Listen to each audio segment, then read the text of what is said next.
As we've been talking about this morning, Nikki Haley is surging in the polls, emerging as the next best thing to President Trump in the upcoming primaries.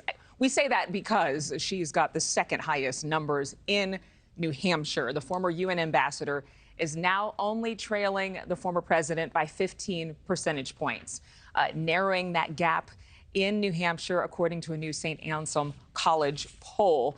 But this is big digs. I mean, really, we haven't seen anybody break from that 20%. And now Nikki Haley is. She's also the only female candidate on the campaign trail.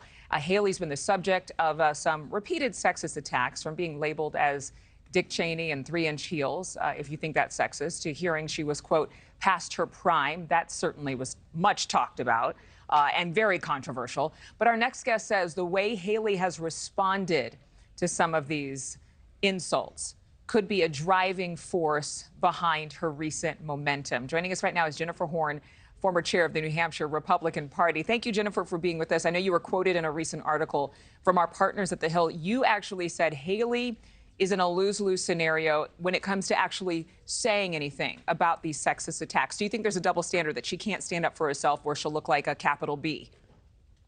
Well, absolutely. And thank you for having me this morning. And it's certainly not just Nikki Haley.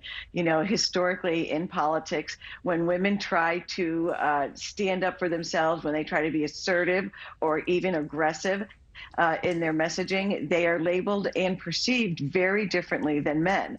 You know, when a man pushes back hard the way she did on the debate stage, they're considered strong and powerful. And look, they'll bring the fight, you know, to the Democrats that the Republicans need, for example. But when a woman does it, to your point, it's the capital B. She's a shrew. She's a witch. She's too aggressive. She's, you know, she's unfriendly, she's unapproachable. There are all these other adjectives that are applied that are not strong adjectives. They are not adjectives of leaders or leadership. And for Nikki Haley right now, she's stuck in a position where when she tries to fight back, she is in danger of being labeled in that way. Or if she doesn't fight back and she tries to be kind of above the fray with it, then she risks very much having it become sort of the narrative, becoming the story that Nikki Haley is not a strong leader because she can't fight back or doesn't fight back. So women are always put in politics in this very difficult lose-lose situation. Well, she's breaking a barrier for the GOP party. I mean, we're seeing her as a real contender. If not for president, she has a high likelihood of running for vice president. A lot of people have speculated that. But again, we know that she's going for the White House on her own as that commander-in-chief. Here's one quote from the Hill article that cited you. It's very difficult to convince people to vote for you just because you're a woman. The idea that it's time for a woman, sure. But are you the right woman? For Nikki Haley, she has to be able to make the argument that she's the right person for the job. We've had conversations right here on our air that the Republican Party overall does not really appreciate gendered conversations. Like, oh, you know, they're not going to give you the standing applause because you're the first woman to do A, B, or C. The same thing because of her ethnicity. She happens to be a woman of color. But can she at all leverage the conversation, because maybe being a woman gives her a perspective or gives her a strength that some of her male counterparts don't have? Absolutely. But we saw this in 2016 with Hillary Clinton, because even those on the left who were very excited about having a credible female candidate for president, that wasn't enough to overcome the impression or the narrative that, you know, people wanted you to vote for her just because she's a woman. It was very difficult to push back on that.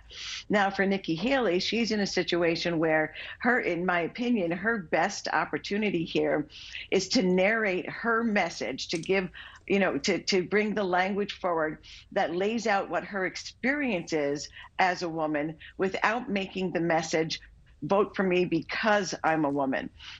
Conservatives and Republicans very much push back, as you just said, on that sort of idea that you should vote for someone just because they're a woman, just because they're the first to do this or the first to do that.